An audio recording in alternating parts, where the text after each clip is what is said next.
Hello my student, good evening. कैसे हैं आप लोग? एकदम जबरदस्त होंगे, है ना। चलते हैं आज पॉलिनोमियल पार्ट थर्ड में, है ना। दो वीडियो पॉलिनोमियल में हम बना चुके हैं, ये तीसरा वीडियो है ना। पिछले वीडियो में हम पढ़ा चुके थे चर क्या होता है, अचर क्या होता है, और वो पॉलिनोमियल हम कैसे पहचानेंगे, है ना। तो पॉलिनोमियल हम कैसे पहचानेंगे, आपको बोले थे कि 3x है, यहाँ पर 5x है और 2x² है ना। जो भी कुछ हो तो उसका क्या कह रहे हैं कि कोई भी पद हो, ये पद ही है ना एक तरह का, है ना। यानी कि गुना का योगफल और जोड़ घटाव है ना। तो जोड़ मान लीजिए हम माइनस लिखते हैं, यानी कि पद के जोड़ घटाव, है ना, को बीजीय व्यंजक बोलते हैं, बीजीय, है ना। तो पद के देखिए बीजीय व्यंजक बन गया एक, और इसको हम क्या कह रहे हैं कि बीजीय व्यंजक के चरों का घात पूर्ण संख्या हो, वही तो बहुपद है। चरों का घात इतना बेसिक है ना। चरों का घात यानी चर क्या है, एक्स है, ये है, ये है। अब बताइए इसका घात कुछ नहीं तो 1 होगा ना, इसका भी 1 होगा ना, इसका 2 ऑलरेडी है। अब बताइए सब पूर्ण संख्या है ना, तो बहुपद पहचान में आ गया। यानी कि जिसकी संख्या बहुपद पूर्ण संख्या हो, चरों का घात पूर्ण संख्या हो, बहुपद है। यहाँ तक तो कोई दिक्कत नहीं है। अब ये 5 है, 5 क्या बहुपद है? मन में सवाल आ रहा होगा, 5 क्या बहुपद है? 5 बहुपद है ना। कैसे? तो यहाँ कुछ नहीं तो जीरो है ना। जो 5x पर पावर जीरो रहता है तो इसको जीरो को हम क्या कहेंगे, पूर्ण संख्या। जीरो को पूर्ण संख्या कहेंगे ना। अब इसलिए 5x जीरो नहीं लिखते क्योंकि इसका मान 1 होगा और फिर ये 5 ही हो जाएगा, इसलिए x पर पावर जीरो नहीं लिखा जाता। इसको हम देखेंगे। और यह 5 क्या है, बहुपद है। 3 क्या है, बहुपद है ना। तो जीरो क्या है, पूर्ण संख्या उसी को कहेंगे ना, जीरो से लेकर डॉट डॉट इन्फिनाइट तक जाएगा, है ना। तो जीरो एक पूर्ण संख्या है, और पूर्ण संख्या चरों का घात 1 हो या 0 हो तो भी बहुपद है। यहाँ तक पढ़ाए थे। अब इसमें हमें पिछले वीडियो में एक और चीज पढ़ाए थे आपको, है ना, कोफिशिएंट पढ़ाए थे। कोफिशिएंट यानी कि कह रहे हैं गुणांक 3x है तो 3x का, है ना, गुणांक क्या होगा, तो 3 होगा ना। अब यहाँ पर 5x² है, इसका क्या गुणांक होगा, 5 होगा, है ना। यही तो पहचानने में आना चाहिए। ये हो गया। फिर उसके बाद हम पढ़ाए थे घात, है ना। तो घात, है ना, घात क्या पढ़ाए थे कि 3x², 5x², 5xy, है ना। बताइए ये तीनों का घात क्या होगा, ये पढ़ाए थे हम कि इसका घात क्या है, x का। हम चरों का घात निकालना है हमको, उससे नहीं देखना है अचर कितना। अचर पे कोई भी घात रहे उससे हमको कोई मतलब नहीं। हम किसका निकालेंगे, तो हम निकालेंगे चरों का घात। तो चरों का घात 2 होगा, है ना। x का स्क्वायर, इसका भी घात 2 होगा। अब इसका x और y है, यानी कि इसका भी एक घात, इसका भी एक घात है। अब घात को जब गुना में रहता है, जब उसका, है ना, गुना में रहता है पद, तो उसका घात क्या होगा, जुटता है तो दो दो दो हो जाएगा, है ना। 1 1 2, है ना। तो इसका एक्स वाई जोड़ेंगे तो 1 + 1, जिसका घात 2 होगा। यहाँ तक क्लियर है, यहाँ तक हम समझा चुके थे। फिर एक और चीज इसमें बताए थे पिछले वाले वीडियो में कि हम बोले थे कि बहुपद का घात, क्या बोले थे, बहुपद का घात, है ना। बहुपद का घात, बहुपद का घात में कहे थे कि 5x, मान लीजिए यहाँ पर 8x पर 4 है प्लस 6 पर 5 है प्लस 2x² प्लस 5, ठीक है, 5 है ना। तो इसमें जो सबसे बड़ी घात होगी वही क्या होगा, इसका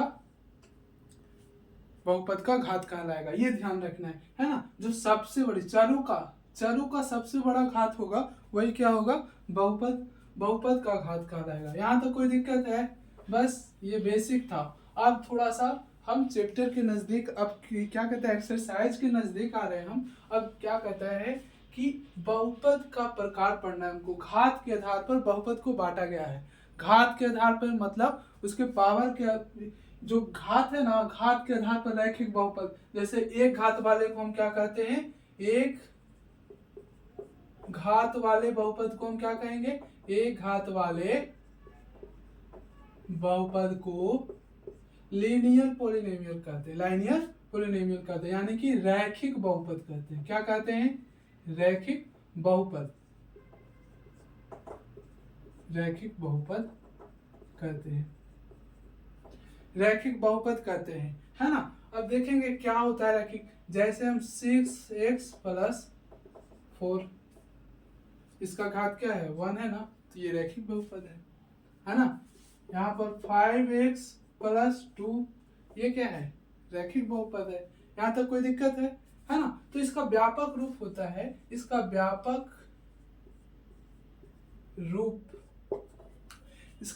रूप होता है ax + b। क्या होता है, ax + b, जहां a = नोट 3, है ना। तो 0 नहीं होना चाहिए, a बराबर 0 नहीं होना चाहिए। अब क्यों नहीं होना चाहिए, पहले इसमें हम देख लीजिए। a और b जो है अचर है ना। a भी क्या है, अचर है। अचर आपको पता है वास्तविक संख्या का एक रूप होता है अचर, ठीक है। यहाँ तक कोई दिक्कत है। a क्या होना चाहिए, वास्तविक संख्या तो 0 भी है लेकिन 0 नहीं होना चाहिए। a भी अचर होना चाहिए लेकिन 0 छोड़कर। अब क्यों कह रहे हैं सर, तो 0 परिभाषित नहीं। अब जैसे यहाँ पर 6 पर ही हम 0 ले लेंगे तो 0x है। अब 0x 0 × 0 होगा। अब इसमें दोनों 0 + 4 है ना, इसका रैखिक बहुपद ही पता हो गया, खत्म, है ना। तो यही ध्यान रखना, ये परिभाषित नहीं है ना। तो 0x परिभाषित नहीं, ये ध्यान रखेंगे आप। कोई दिक्कत है, हम आपको इसको पिछले वाले वीडियो में पढ़ा चुके थे कि कौन शून्योत्तर और कौन, है ना। तो शून्योत्तर कौन होता है और कौन क्या होता है, ठीक है। इसको आगे हम पढ़ेंगे, ध्यान देखते चलेंगे, ठीक है। ठीक, कोई दिक्कत है। देखिए हम पढ़ा देते हैं, अभी पढ़ा देते हैं, है ना। शून्य बहुपद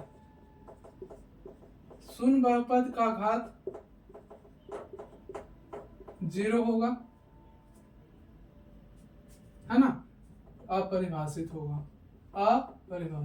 ठीक है। ये इतना दिमाग इसमें किताब में कहीं गणितज्ञ ने कुछ लिखा ही नहीं है, तो हम क्या करें इसको। अब शून्योत्तर बहुपद जो है,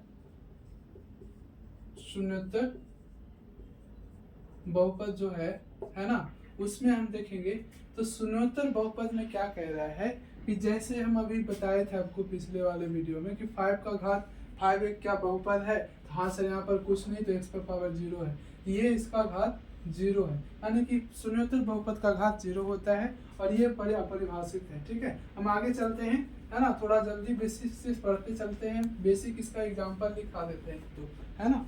तो इसका एग्जाम्पल लिख लीजिए, है ना।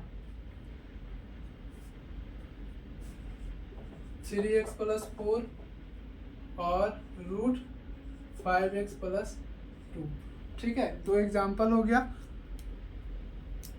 तो रैखिक बहुपद का एक पहला हो गया, फिर हम दूसरा लिखाएंगे, है ना। दूसरा क्या है, यहाँ तक नोट्स कर लेंगे, है ना। द्विघात बहुपद, है ना। रैखिक बहुपद के बाद द्विघात बहुपद पे हम आते हैं, ठीक।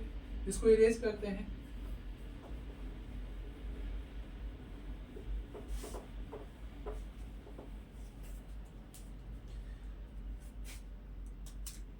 पहला हम लिख लेते हैं, यहाँ पर क्या था, रैखिक बहुपद, इसका हम करा चुके हैं। रैखिक बहुपद दूसरा में क्या है, द्विघात, है ना। द्विघात दिख नहीं रहा है साहब से आप लोग को,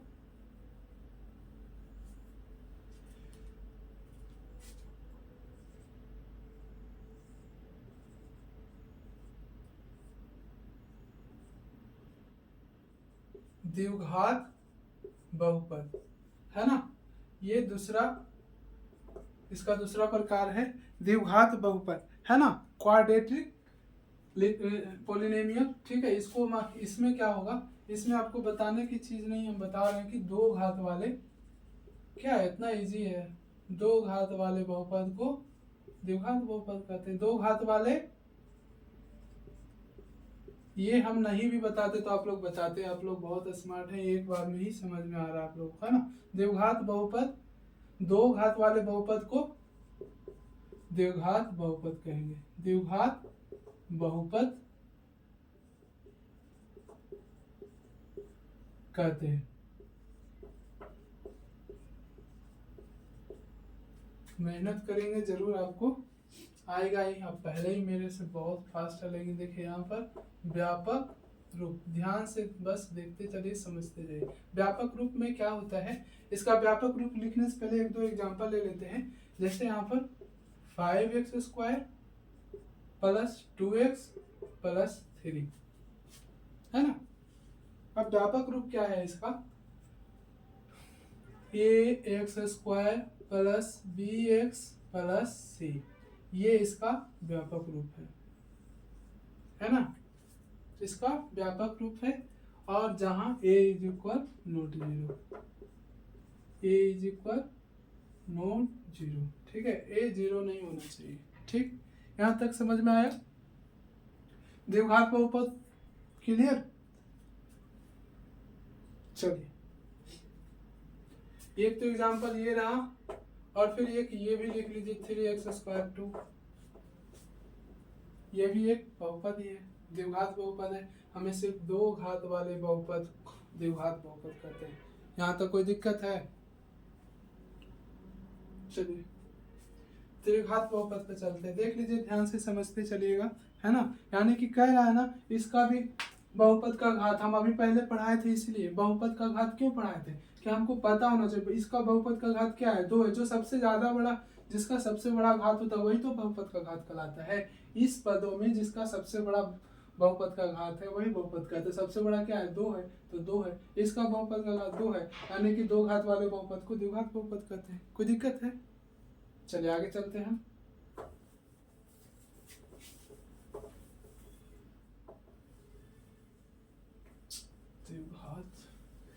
त्रिघात बहुपद है ना,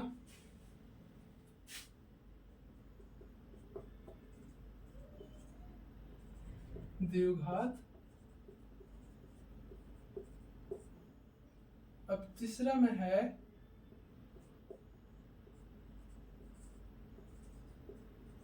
त्रिघात बहुपद, है ना। त्रिघात बहुपद में यही कहना है, 3 घात वाले बहुपद को त्रिघात बहुपद कहते हैं। कोई दिक्कत है यहां तक? चलिए,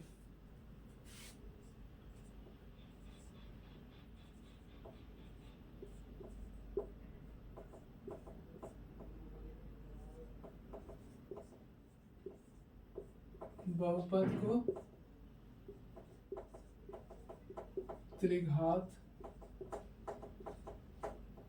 बहुपद कहते हैं, ठीक है।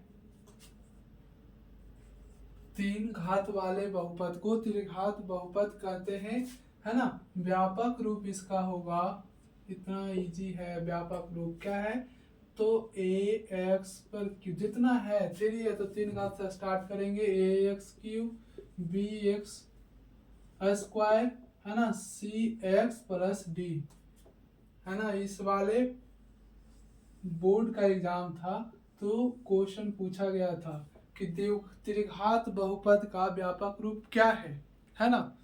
बनाए थे, सभी बच्चे बनाए थे, जो हमसे पढ़े थे वो जरूर ही बनाए होंगे, है ना। बेसिक अब सब सर भी ठीक ही पढ़ा रहे होंगे, है ना। लेकिन हम जो पढ़ाए हम अपने आप का गारंटी ले रहे हैं कि जो हमसे, ठीक है, ax³ plus bx plus cx plus d है, ठीक है। व्यापक रूप है इसका, जहाँ a equal is not zero, ठीक। चलिए इसका एग्जांपल हम लिख लेते हैं। इसका example 5x³ 6x² plus 2x plus 2,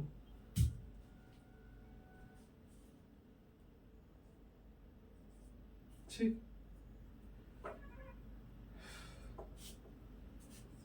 फिर यहाँ पर 3x पर क्यूब प्लस 5x प्लस 2, क्या ये बहुपद है? हाँ सर है, क्योंकि इसका बहु का घात 3 है ना। इसका बहुपद का घात 3 है तो त्रिघात बहुपद है। कोई दिक्कत है यहाँ तक? आप लोग को दिक्कत होनी भी नहीं चाहिए, है ना। एक लास्ट आपको बचा हुआ है, बस उस टॉपिक को हमको पढ़ाना है।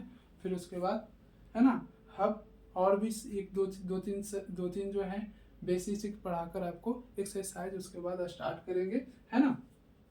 यहाँ तक समझ में आया है? ठीक है, आप स्क्रीनशॉट ले लीजिए, फिर आगे बढ़ाते हैं।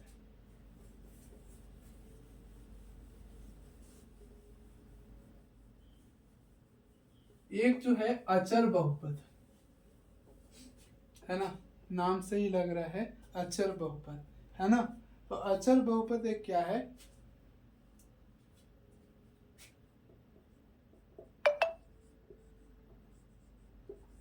अचर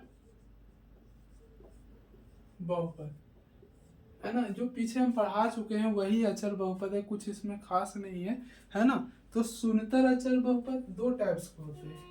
इसमें ए में जो है शून्यतर अचर बहुपद, ठीक। फिर बी में होता है शून्य बहुपद, शून्य अचर बहुपद। क्या होगा, शून्य अचर बहुपद, शून्य अचर बहुपद, ठीक है, दिख रहा है।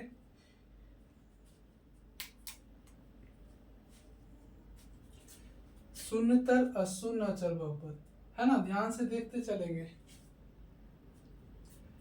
इसमें आप मान लीजिए 4 है, √7 है, -3 है ना, -5 जो भी है, शून्यतर बहुपद का घात हमेशा क्या होगा, 0 होगा। क्या होगा, 0। जैसे इसको हम सॉल्यूशन करके दिखा रहे हैं, 4 पर x का घात 0, है ना, जो कि 4 गुना 1 इक्वल क्या होगा, 4, है ना, इसका घात 0 है। कोई दिक्कत है शून्यतर बहुपद में, कोई दिक्कत नहीं होना चाहिए। जैसे √7 है पर x पर घात 0, है ना, तो √7 गुने 1 इक्वल √7। इसका घात अपरिभाषित है, इसका घात 0 है, जो कि हम पिछले वीडियो में बहुत बार इसके बारे में चर्चा कर चुके हैं। यहाँ तक के लिए धन्यवाद, है ना। मेरा channel math by Rana sir को सब्सक्राइब करें और 9th-10th math free of course में पढ़ें, है ना, मस्ती के साथ। Goodbye, good luck.